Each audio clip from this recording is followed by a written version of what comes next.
9 लाख गायों को रखवाली करने को 5,000 आदमी चाहिए। और नजरानी का जैसा विचित्र महल है, उस महल में झाड़ू लगाने वाले 500 आदमी चाहिए। और इतने बड़े घर में गृह कार्य के लिए कम से कम 200 नौकरानी चाहिए। इसलिए बोलते हैं गृह दासीसु, बहुत बहुवचन है। नजरानी के घर में बहुत दासियां हैं, लेकिन कर्मांतर नियुक्तासु, उन सबको अन्य कार्यों में नियुक्त कर देती हैं। और निर्ममंथ स्वयं दधी, लाला के लिए दही स्वयं बिलोती हैं। कृष्ण पलना में सो रहे, मैया उठ गई हैं और दही बिलो रही हैं। भक्ति होती है 3 प्रकार से कि यानी यानी गीतानि तदबाल चरितानि च दधि निर्मंथने काले स्मरन्ति तान्य गायत। 3 प्रकार की भक्ति, मनसा, वाचा और कर्मणा। मन में गोविंद की लीलाओं का चिंतन कर रही हैं, मन की भक्ति। और वाणी से गोविंद की लीला का गान कर रही हैं, वाणी की वाचा भक्ति। और शरीर से, दोनों हाथों से दही बिलो रही हैं, ये कर्म की भक्ति। तो मनसा वाचा कर्मणा तीनों कृष्ण में हो गए। सुंदर भाव है। अपना दूध पिलाती हैं, और अपने दूध के बाद में थोड़ा बहुत, अब लाला जरा बड़े हो गए ना, इसलिए उनको ताजा माखन भी देना है। पद्मगंधा गाय का दूध भी पिलाती हैं अपने दूध के बाद में। और ये संसार की माताओं को यशोदा जी कदाचित ये उपदेश देना चाहती हैं कि मुझे देख लो, हजारों नौकर नौकरानियों के रहने के बावजूद अपने पुत्र की सेवा में नौकर से न करा के अपने आप करती हूं। ये सत्य बात है। जिस माता के मन में यह अभिलाषा हो कि बुढ़ापे में बेटा हमारी सेवा करे, तो बचपन में मां को पुत्र की सेवा स्वयं करनी चाहिए। जिस माता ने बचपन में अपना दूध बच्चे को नहीं पिलाया, वो बालक बड़े होकर मां की सेवा नहीं कर सकता, ये कन्फर्म है। पाउडर का दूध गर्म पानी में मिलाया, बोतल में भर दिया, माता जी शॉपिंग करने गई हैं और नौकरानी ने दूध मुंह से लगा दी, पी ले बेटा दूध। जिस बालक ने बोतल का ही दूध पिया, वो मां को मां कैसे मान सकता है? वो तो बोतल को ही मां मानेगा न जी। बचपन में दूध की बोतल, बड़े होकर दूसरी बोतल। वो मां को मां कैसे मान सकता है? इसलिए माताओं को चाहिए कितनी भी व्यस्त हों, फिर भी पुत्र की सेवा अपने हाथ से करने की आदत डालो। उससे बच्चे में संस्कार पड़ते हैं। बच्चा आपका अनुयायी अनुगामी बनेगा, सेवक बनेगा। और मां का दूध जिसने पिया नहीं है ना, उस बच्चे में आत्मबल की भी कमजोरी रहती है। हाँ, पुराने जमाने में कहते थे ना, लोग जब झगड़ा करते थे तो बोलते थे, अरे मां का दूध पिया है तो सामने आ जाओ। अब यहां बोतल का पिया है तो सामने का खा खाएंगे। अपना दूध पिलाओ, माताओं को चाहिए। और माता के दुग्ध में जितना स्तर है, रोग निरोधक जितनी क्षमता है, उतनी किसी में नहीं है। इसलिए अपना दूध पिलाओ ज्यादा। अब मैया तो दही बिलो रही थी, मेरे गोविंद आ गए और आखिर के महाराज मटकी पकड़ के खड़े हो गए। मैया बोली, आ गए तुम, बहुत जोर की भूख लगी है, माखन दे दो। अब मैया बोली, माखन कहां पे दूं, अभी तो निकलो ही ना। मैया ने कह दी, चंदा ही ले ले, ऊपर चंदा मामा है, सो माखन माखन भूल के चंदा लेंगे। कभी चंदा, कभी माखन, कभी चंदा। अब चंदा पर एकदम ध्यान रुक गया। चंदा चाहिए, अभी चाहिए, इसी वक्त चाहिए। दुनिया में केवल 2 ही हट हैं सबसे बड़ी। बोलो जय श्री कृष्ण। हां, संसार में 2 ही हट हैं सबसे विचित्र। पहली है बाल हट। बाल हट बड़ी विचित्र होती है। बच्चे जिस बात पर अड़ जाएं, हट करने लगे, वो आपको लानी पड़ेगी, कहीं से भी लाओ, कैसे भी लाओ। आपकी पॉकेट जवाब दे रही है, कोई मतलब नहीं, वो चीज चाहिए, माने चाहिए। एक होती है बालहट, और दूसरी मैं आपको अभी नहीं बताऊंगा। मेरे को भी 2.5 दिन कथा और करनी है। पर्दे को थोड़ी सुनाऊंगा कथा। हमारी माताएं बहुत अच्छी होती हैं। बोलो जय श्री कृष्ण। कथा में, सत्संग में, पूजा में, पाठ में, संत सेवा में, दान में, सब में देखो आ गई नाम है। हां, सवेरे जल्दी उठना, बच्चों को स्कूल के लिए तैयार करना, फिर वो ऑफिस जा रहे हैं, वो का मतलब 440 वोल्ट, उनके तेवर सहना, उनका टिफिन बना के देना, फिर 3 घंटे आके कथा सुननी और कथा पूरी सुननी, फिर दोपहरी में घर पहुंचना, पहुंचकर फिर भोजन की व्यवस्था, फिर बच्चे रोते रोते स्कूल से आ रहे हैं उनको देखना, फिर वो लौट के आ रहे हैं ऑफिस से, लौटते हैं तो 880 वोल्ट हो जाते हैं, उनका तेवर देखना, फिर यहां की कथा सुननी, सत्संग करना, और कथा सुनते सुनते मिनी सत्संग भी अपना चलाते रहना। हां, सुनना भी और पड़ोसी को सुनाना भी। भगवान की बहुत कृपा है। बोलो जय श्री कृष्ण। मैं तो ऐसे ही कह रहा हूं, बालहट बहुत विचित्र होती है। दूसरी की बात परसों करेंगे शाम 6:30 बजे। मचल गए, चलना चाहिए। अब परेशान करने लगे, कभी फरिया पकड़ के खींचे, कभी मटकी को लुढ़कावे की कहें चंदा दे दे। मैया ने परात में पानी भर दिया, बोले जी नहीं वही चाहिए। सो मैया को आई गुस्सा और गोदी से नीचे पटक दियो, चले यहां से, चंदा लेंगे, परेशान करे। मैया ने जब फटकार लगाई महाराज, सो कमर पे रख लिए दोनों हाथ, फुटबॉल जैसा मुंह फूल गया और यशोदा के सामने खड़े हो गए। ओ बढ़िया मैया, चंदा देगी कि नहीं? मैया बोली धमकी दे रहा है, ना दे रही चंदा, बोल क्या करेगा? सूरदास महाप्रभु के शब्दों में सुनिए, कितना सुंदर धमकी दे रहे हैं नजरानी को। 3.5 वर्ष का बच्चा, इससे बड़ी धमकी दे भी क्या सकता है? के चंद्र खिलौना ले मोरी मैया, मैं चंद्र खिलौना ले हो, और जय हो लोटी अबही अबिनी पे, मैं तेरी गोदन आए हो। तुमने चंदा नहीं दिया तो जमीन पर लेट जाएंगे, पूरे शरीर में बालू लगा लेंगे, तुम्हारी गोद में नहीं आएंगे, बात खत्म। मैया बोली मेरे का बिगाड़ेगा, मत आवे, मैं तो बलराम को गोद में ले लूंगी। जमीन में लेट जाएगा तो सबरे शरीर में बालू मिट्टी लग जाएगी, एक तो वैसी कारो और बुरोई है जाएगा। कन्हैया बोले धमकी बेकार गई। फिर हमको चंदा देना, दूध हम जमीन पे भी ना लेटेंगे और गोद में भी आ जाएंगे। मैया बोली चंदा ही ना दे रही, जो करना है सो कर ले। दूसरी धमकी के सुरभि को पयपान न करे हो, बेणी सिर ना गुथे हो।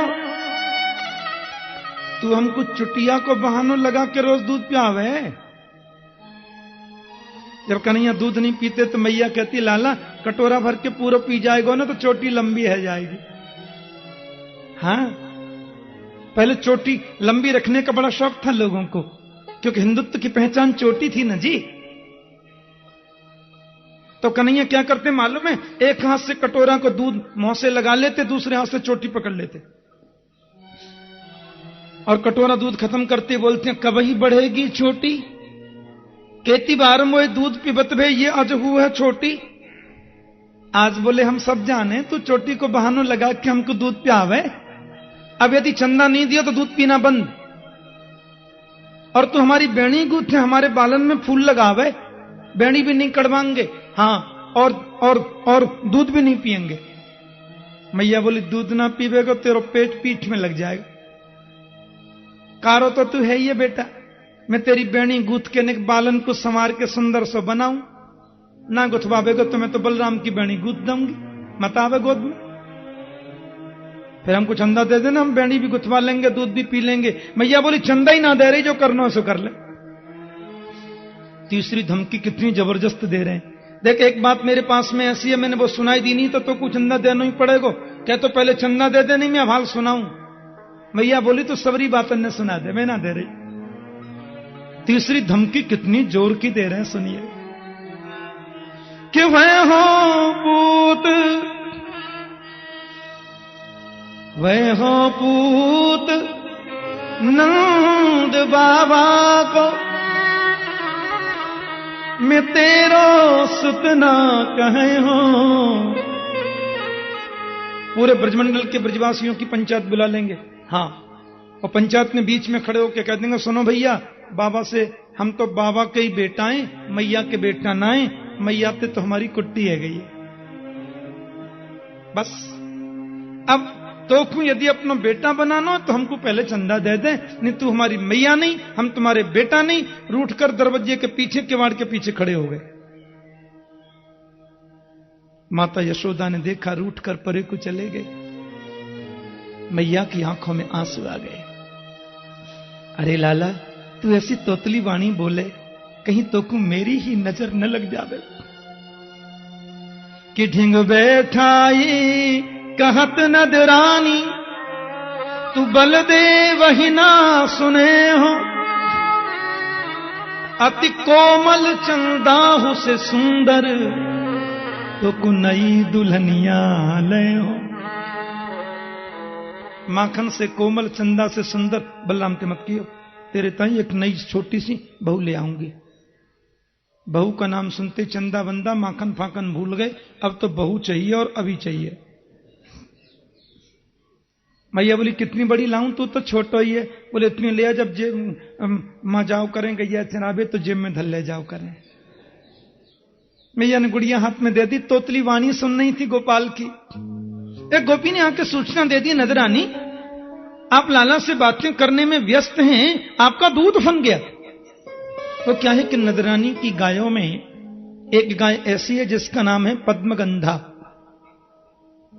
और ये पद्मगंधा गाय बहुत कम दूध देती है, लेकिन बड़ा पौष्टिक दूध है उसका। नजरानी अपने दुग्ध के अलावा अब लाला को पद्मगंधा का दुग्ध पान कराती हैं, क्यों थोड़े बड़े हो गए ना कृष्ण, 3.5 से ऊपर चल रहे हैं। वही दूध रखा था मटकी में चूल्हे पे। हाँ, अब लाला जो है वो बातों में व्यस्त हो गई, दूध में फाना आ गया। कोई संत कहते हैं कि गोविंद की लीला में हर वस्तु चेतन है, यहां जड़ कुछ नहीं है। भगवान की लीला में फूल भी जड़ नहीं है, पत्ती भी जड़ नहीं है, जो दुपट्टा कंधे पर डालते हैं वो भी संत है। तो दूध ने भी बड़ी तपस्या करी थी कि मैं दुग्ध बनकर जाऊंगा और गोविंद की पुष्टि का कारण बनूंगा। वही दूध रखा था मटकी में। और दूध ने जब ये देखा कि नजरानी से बातें करने में, माता का कि दूध पीने में कृष्ण व्यस्त हैं, तमंक मारूढ़ मपाय स्तनम स्नेह स्नुतम सस्मित वीक्षति मुखम उत्सृ मुसृज्य जवेन साजऊ उत्सिच्य माना पयसी त्वधिस्त्रते। मां का दूध पी रहे थे कृष्ण, इतने में गोपी ने सूचना दी। तो उस दूध ने सोचा कि जब कृष्ण मां का दूध पी के ही पेट भर जाएगा तो फिर मैं तो उनकी सेवा में नहीं जा पाऊंगा, और मैं जब कृष्ण की सेवा में ही न जा सकूं तो मुझे जीना धिक्कार है। इसलिए दूध में उफान आ गया, जल के मरने की तैयारी करने लगा। नजरानी गोदी से पटक के चली कि वो सुबह से परेशान करे, कबू माखन कबू चंदा, कभी बहू है भगवान मेरे तो दूध फन गए। मैया दूध उठाने के लिए गई। कन्हैया बोले अच्छा दूध प्यारो लगे, पूत प्यारो ना लगे। अब हाल बताऊं, जाने कहां से 5 किलो का पत्थर उठा लिया, लोढ़ा, जीभ निकाल के तो उठाया, इतना वजन तो अपने शरीर में ही नहीं है। और ऐसे पत्थर उठाया। मैया जिस मटकी में दही बिलो रही थी, दादी सासू के समय की मटकी थी। हमारे ब्रज के गांवों में आज भी आप बड़े बड़े घरों में देखो, इतनी बड़ी बड़ी मटकी आपको दिखाई देंगी। माताएं बोलती मेरी परदादी के टाइम की मटकी है, क्या में 4-5 मन दही आवे, और हाथों से बिलोती हैं रोज। हाँ, अब उस मटकी में इतना दही भरा हुआ, अध चला दही, अधचला दही पतला हो जाता है ना। गोविंद ने लोढ़ा लियो और वह मटकी में धम्म से मार दियो। बोलो जय श्री कृष्ण। धीरे काय को बोल ले, जोर से बोलो ना।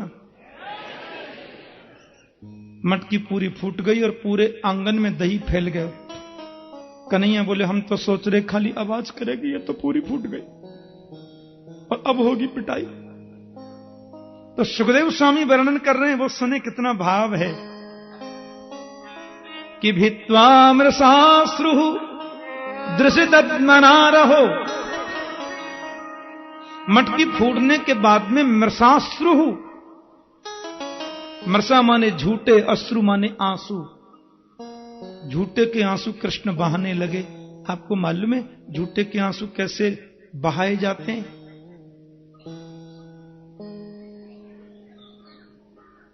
जय श्री कृष्ण। चेहरा बना लिया रोने जैसा, आंसू लगा लिए झूठे, नाटक करने में नंबर 1। फिर बोले कितने आंसू लगा में, कितने रो में, आज होगी पिटाई। तो दूसरे आंगन में चले गए और सुखदेव जी कह रहे हैं कि उलूख लांघ्रे रूपरि व्यवस्थितम मरकाय कामम ददतः सुचिस्मितम। उखल पर चढ़कर के बंदरों को माखन लुटा रहे हैं, क्योंकि इन बानरों ने रामचरित्र में मेरी बहुत सेवा की थी।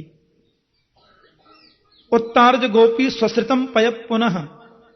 गोपी यशोदा ने वो दूध की मटकी चूल्हे से उतार के रख दी नी और आंगन में आकर के दही मटकी फूटी देखी तो लिखा है भगनम विलोक्य स्वसुतस्य कर्म तद जहां सतम चापी न तत्र पश्यति। मैया ने मटकी फूटी हुई देखी तो उनको क्रोध नहीं आया, उनको बुरा नहीं लगा, बल्कि सुखदेव स्वामी कहते हैं जहां से मैया बड़ी जोर से हंस, कोई मटकी की कमी थोड़ी घर में, हाँ जोर से हंसी। देखो न 103 बिलान को लाला मैंने गोदी से पटक के चली गई तो कैसे हैं, कैसे गुस्सा आई गई बाकू। फिर मैया गंभीर होकर बोले नहीं ऐसे मैं डांटूंगी नहीं तो बिगड़ जाएगा। हाथ में चांदी की छड़ी लेकर के आई, चेहरा गुस्सा जैसा बनाया। ये है कहां, ये गयो कहां, बड़ा ऊधम मचावे, आज या को बताऊंगी। मैया जैसी आंगन के दूसरे भाग में आई, मां देखे तो उखल पे चढ़ के बंदरों का नाश्ता हो रहा है। छड़ी लेखन के नजरानी यशोदा उनको पकड़ने का प्रयास करते हुए जा रही है। आगे आगे कन्हैया और पीछे पीछे मेरे गोविंद दौड़ रहे हैं। एक बात बताओ, 3.5-4 वर्ष का बच्चा भले थोड़ा दौड़े पर दौड़ता बड़ी जोर से है, बड़ी चंचलता होती उसमें। 82 वर्ष की बुढ़िया मैया दौड़ पाएंगी क्या इतना? छड़ी लेखन के पीछे पीछे नजरानी दौड़ती हैं, आगे आगे कन्हैया दौड़ रहे हैं। आहा, ब्रह्मा जी ऊपर से देख रहे हैं, यशोदा तेरे भाग की कही न जाए। इत्थम यशोदा तम शेष शेखरम मत्वा सुतम स्नेह निबद्ध धिन्नप। मैया उसको अपना पुत्र मानती हैं, क्यों कि स्नेह निबद्ध धिन्नप, स्नेह की रस्सी से बंधी है बुद्धि, वात्सल्य जो है। अब माता यशोदा के जूड़ा में लगे हुए जो फूल हैं ना, वे फूल झरझर करके सब नीचे जमीन पर गिरते हैं। परीक्षित ने कहा जमीन पर काई को गिरते हैं? बोले इसलिए गिरते हैं, वे फूल ये कहना चाहते हैं माता जिसने परब्रह्म को अपना पुत्र बना लिया, जो परब्रह्म जिसके हाथ की कठपुतली बन गया, उस माता के सिर पर रहने के योग्य नहीं, हम तो तुम्हारे चरणों में गिरने के योग्य हैं। इसलिए फूल झरझर मैया के चरणों में गिरते हैं, इसलिए फूल झरझर कर यशोदा के चरणों में गिरते हैं। मेरे गोविंद ने देखा थक जाएगी मैया, पसीने पसीने हो गई है, इसलिए गोपाल ने एक वृक्ष के नीचे चबूतरा पर चढ़ गए और वहां से बोले मैया। मैया बोली हाँ बेटा तू हार गई है, बहुत हार गई, मेरी गोद में आजा, सब थकान दूर रह जाएगी। कन्हैया बोले मैं आए तो जाऊं पर तेरे हाथ में छड़ी है ना, जाको देख के मोर डर लगे, छड़ी फेंक दूंगी तो आ जाएगा। बोले हाँ, त्यक्त्वा यष्टिं सुतं भीतं विज्ञायार्हकवत्सला येष किल तं बद्धुं दाम्ना तद्विर्जको विदा। मैया ने छड़ी फेंक दी नहीं और धम्म से लाला पकड़ ली। अब करूंगी तेरी पूजा। तेने बंदरन को माखन कैसे लुटाया, दादी सासू के समय की मटकी फोड़ी है। उखल के पास ले आई और नदरानी कृष्ण को बांध रही हैं कमर में रस्सी। लेकिन जैसी मैया रस्सी बांधने लगी, सुखदेव स्वामी के नेत्र सजल हो गए और परीक्षित से बोले, राजन एक बार नेत्र बंद करो और थोड़ा चिंतन करो कि न चांतर न बहिर्यस्य न पूर्वम नापि चापरम पूर्वा परम बहिश्चांतर जगतो यो जगच्चय तम्मत्वात्मजमव्यक्तम मर्त्यलिंगमदोक्षजम गोपिकोलूखले दाम्ना बबंध प्राकृतम यथा। न चांतर न बहिर्यस्य, जिसके न आदि का पता है, न बाहर का पता है, न अंदर का पता है, न पूर्वम नापि चापरम, आदि मध्यांत के बारे में कोई जानता नहीं है। आहा, पूर्वा परम बहिष्यांतर जगतो यो जगच्चय, उस अविनाशी जगदीश्वर को यशोदा क्या मान रही हैं? बोलतम मत्वात्मजम अव्यक्तम मर्त्यलिंगमदोक्षजम तम अव्यक्तम आत्मजम मत्वा, उस अव्यक्त को नदरानी अपना आत्मज मान रही हैं और उसको उखल में ऐसे बांध रही हैं जैसे कोई प्राकृत बच्चे को बांधे। लेकिन रस्सी 2 अंगुल की कम हो गई। मैया बोली, मट्ठी भर की तो कमर है या कि रस्सी कम कायकू है गई। मैया ने थोड़ी रस्सी जोड़ी, रेशम की कोमल रस्सी बांधने लगी, फिर 2 अंगुल की कम, तदपि 2 अंगुले नूनम। मैया ने और रस्सी जोड़ी और फिर बांधी तो फिर 2 अंगुल की कम। संत जन कहते हैं, कश्यपो लूखल साक्षात रज्जू माता दितिस्तथा। एक कश्यप ऋषि ही उखल है, माता अदिति ही रस्सी है। ये दोनों नहीं चाहते कि हमारे पुत्र को कोई बांधे, इसलिए रस्सी को कम कर देते हैं। या तो परमात्मा की 2 शक्ति हैं, ऐश्वर्य शक्ति और माधुर्य शक्ति। ऐश्वर्य शक्ति कहती है ये परब्रह्म है, मैं इनको बंधने नहीं दूंगी। माधुर्य शक्ति कहती है ब्रह्म तुम्हारे घर का होगा, यहां पुत्र बनकर आया है तो इसको बांध करके रहूंगी क्योंकि बेटा बना है। इन दोनों रस्सियों के आपस के विवाद में रस्सी 2 अंगुल की कम हो गई, दोनों शक्तियों के विवाद की वजह से।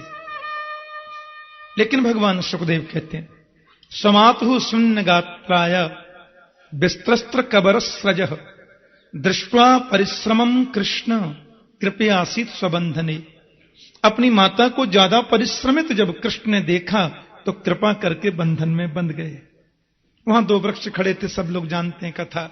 यमलार्जुन वृक्ष, नारद के सांप से कुबेर के बेटा यहां वृक्ष बने थे। गोविंद बीच से निकले, कोहनी लगी, वृक्ष टूटकर गिर पड़े और उन दोनों ने कहा, प्रभु ने कहा मांगो क्या चाहिए? कि वाणी गुणानुकथने श्रवणौ कथायाम हस्तौ च कर्म सुमनस्तव पादयोर्न स्मृत्यां शिरस्तव निवास जगत प्रणामे दृष्टि सतां दर्शनेस्तु भवत्तनूनाम्। उन्होंने भगवान से भक्ति का वर मांगा। वाणी गुणानुकथने, वाणी से आपके गुणों को गाते रहें, श्रवण से आपकी कथा सुनते रहें, हाथों से आपकी सेवा करते रहें, मन आपके चरणों में लगा रहे, स्मृति से आपका स्मरण करते रहें, सिर आपके संत और भक्तों के चरणों में झुके, और दृष्टि ही सताम दर्शनेस्तु भवत्तनूनाम, दृष्टि हमारी ऐसी बन जाए कि जिस किसी को हम देखें उसमें आपका ही दर्शन हो। है प्रभु ने भक्ति का वर दिया। वृक्षों के गिरने की आवाज सुनकर ब्रजवासी दौड़े। मैया ने दौड़ करके लाला फिर खोल दिया और लाला खोलो नंद बाबा ने थोड़ी डांट भी लगाई, ऐसा काई को कियो।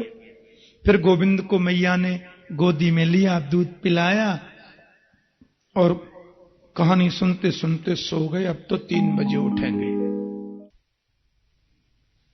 प्रातःकालीन सत्र में हम लोग गोविंद की बाल लीलाओं का श्रवण कर रहे थे।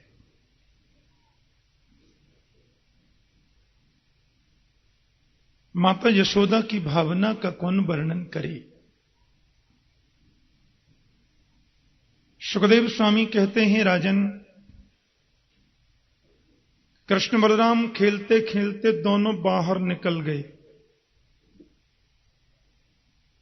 माता को तो पता ही नहीं चलता कब समय व्यतीत हो गया।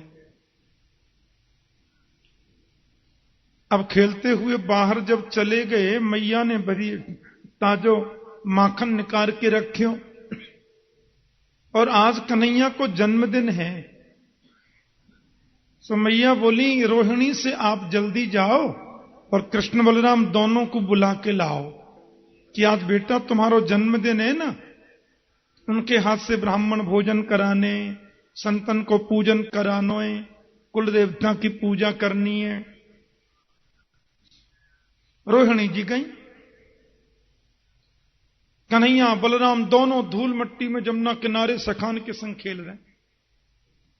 रोहिणी चबूतरा पे खड़े हैं कि करी लाला दोनों जल्दी आओ। कृष्ण बलराम बोले, कहां काम है, पहले काम बताओ।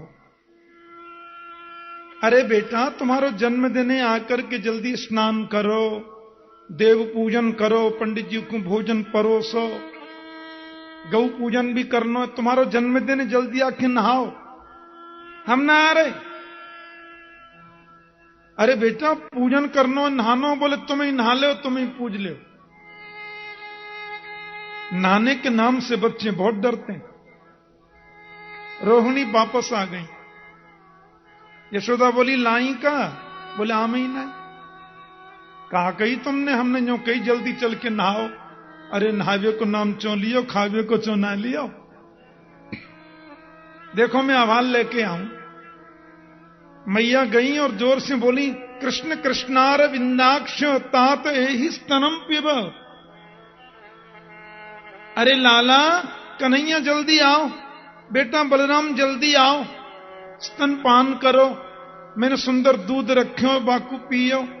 ऐसो बढ़िया ताजो ताजो माखन निकले हो, जल्दी आओ। और सखा तुम भी अपने अपने घर जाओ बेटा। हाँ, और सब थोड़ो बाल भोग करके फिर आके खेलियो। माखन का नाम सुने सो ठुमुक ठुमुक दोनों भाई आ गए। और जैसे ही घर के द्वार पे पहुंचे, सुमैया ने दोनों पकड़ लिए, बोले अंदर चलो। कन्हैया बोले, माखन कहां? बोले पहले नहाओ। तू तो यूं कह रही माखन देंगी, बोल पहले स्नान करो चलो। अब दोनों रोते जा रहे हैं और मैया नहाती जा रही है। बाल गोपालों का ऐसे ही होता। सुखदेव स्वामी ने यहां एक बड़ी सुंदर बात कही है। इत्थम यशोदा तमसे सशेखरम मत्वा सुतम स्नेह निबद्धधिन्नप हस्ते गृहीत्वा सह राममच्युतम नीत्वा स्ववाचम कृतवत्यथोदयम। सुखदेव स्वामी कहते हैं, दोनों का हाथ पकड़ के ले जा रही हैं मैया, जबरदस्ती नभावे। तम अशेष शेखरम, हो उस अशेष शेखर को ब्रह्मा जी नाक बंद बंद करके बेचारे पधार गए, लेकिन समझ न सके। शिव जी समाधि में सतत चिंतन करते हैं। उस अशेष शेखर को नदरानी मानती हैं अपना मत्वा सुतम स्नेह निबद्ध धिन्नप, बेटा मान रही है। और हस्ते गृहीत्वा सह राम अच्युतम, कन्हैया का नाम यहां अच्युत कहा है सुखदेव ने। सुखदेव जी बोले, रो जरूर रहे, नहावे के नाम से घबरा जरूर रहे, पर ये मत समझ, ये मत भूलना परीक्षित कि अच्युत हैं। अच्युत का मतलब होता है न क्षवति स्वरूपात यह स अच्युत। जो कभी अपने स्वरूप से गिरता नहीं है उसको अच्युत कहते हैं। ये अच्युत हैं भैया। अब नहलाया, फिर उनके भोजन कराए, ब्राह्मण जिमाए। एक सुखिया मालिन आ गई। अब सुखिया मालिन बेच रही थी फाल से